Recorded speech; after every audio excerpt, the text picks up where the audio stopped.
말이 많으신 분이지요. 문제를 늘 일으키시고 참 감성적으로 접근을 하고 있는 것 같아요. 반일 감정을 일으켰던 것도 굉장히 감성적이었는데 우리 이순신 장군을 자꾸 이렇게 이미지 메이킹을 하시는데 바람직하지 않습니다. 예, 이순신 장군에 대한 평가는 저도 다르지 않습니다.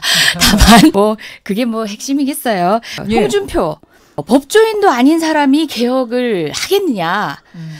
법조인 아닌 사람한테 개혁당하는 법조인들은 자존심 상한 거다. 이런 취지의 내용을 본인의 SNS에 올렸어요. 예. 이게 핵심이에요. 이게 반발의 근거고요. 실질적으로 왜 조국이어야 하는지, 왜 그간 검찰개혁이 이렇게 지난한 노력에도 불구하고 힘들었는지를 보여주는 겁니다. 그렇게 검찰개혁이 쉬운 것 같았으면 대통령이라는 자유한국당 우리 야당께서 주장하시는 바로는 독재를 단행하고 있다라고 이야기하실 만큼의 권력인데 왜 그렇게 힘들었겠습니까? 그게 바로 검찰 조직, 기득권이 가진 속성 때문입니다.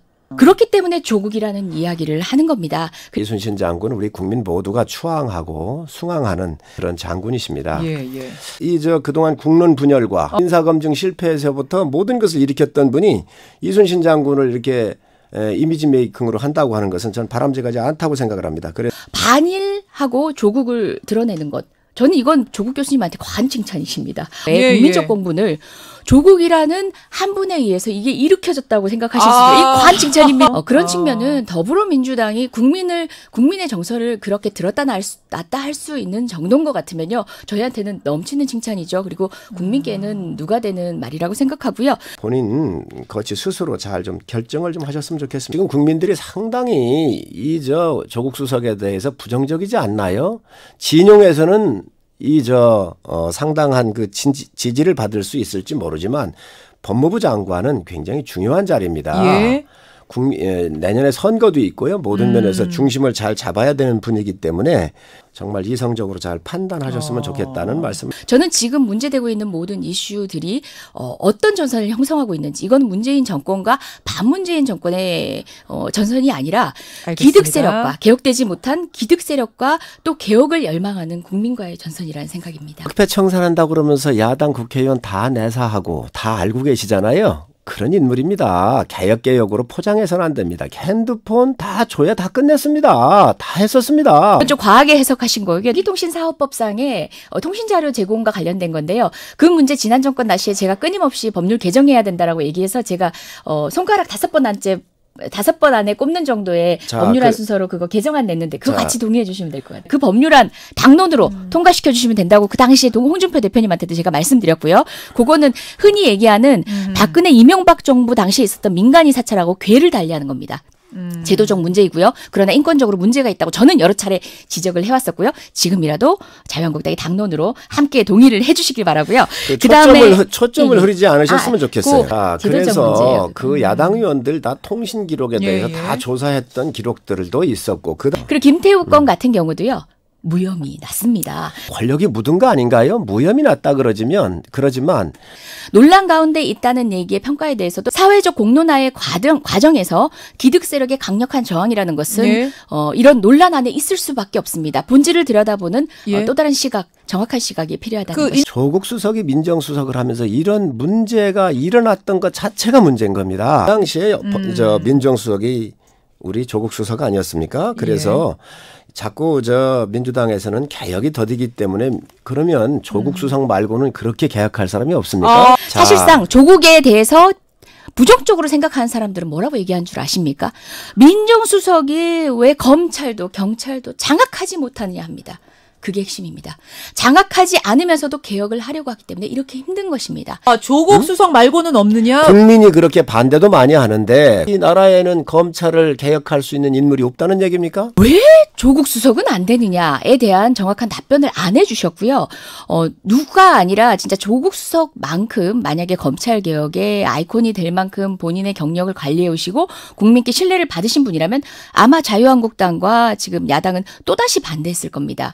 그것이 본질이라는 겁니다. 조국이 안 된다는 이유가 별로 많지 않다 이렇게 얘기를 하셨어요.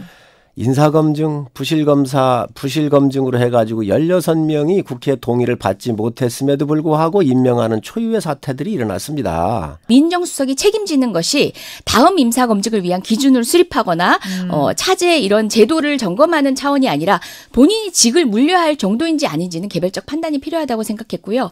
그에는 이르지 않았다라는 것이 저의 입장이고. 또 정치 개입을 안 했나요? 본인이 SNS라고 그러면 SNS의 모든 사안에 대해서 지금 내놓지 않나요?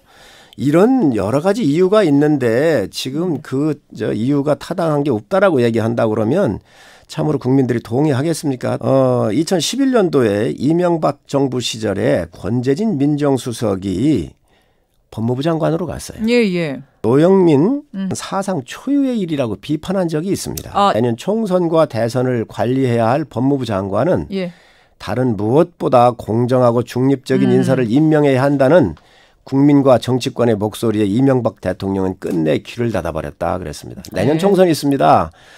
우리 문재인 대통령 끝내 귀를 닫아버릴 겁니까?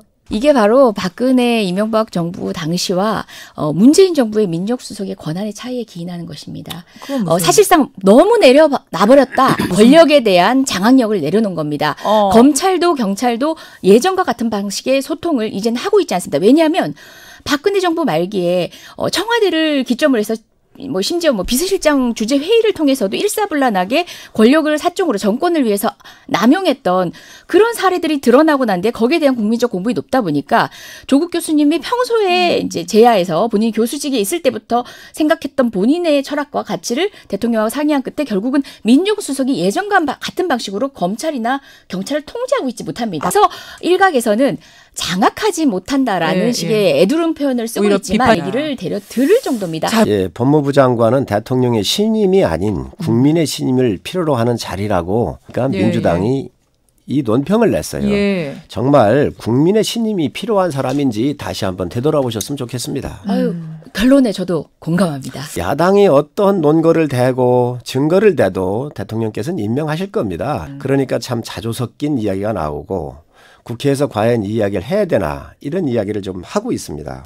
제발 야당의 꽃은 국회입니다. 다시는 국회를 박차고 나와서 국회가 공전되도록 하는 일 없었으면 좋겠고요. 일하는 국회를 위해서 마지막으로 또 협조도 부탁드리겠습니다. 자, 국민의 눈높이에 제대로 된 청문 절차가 되도록 하기 위해서는 야당도 노력해 주셔야 됩니다. 지금 최다 부동의자 장관 임명이라고 하셨는데 그 정도 되돌아보실 필요가 있죠.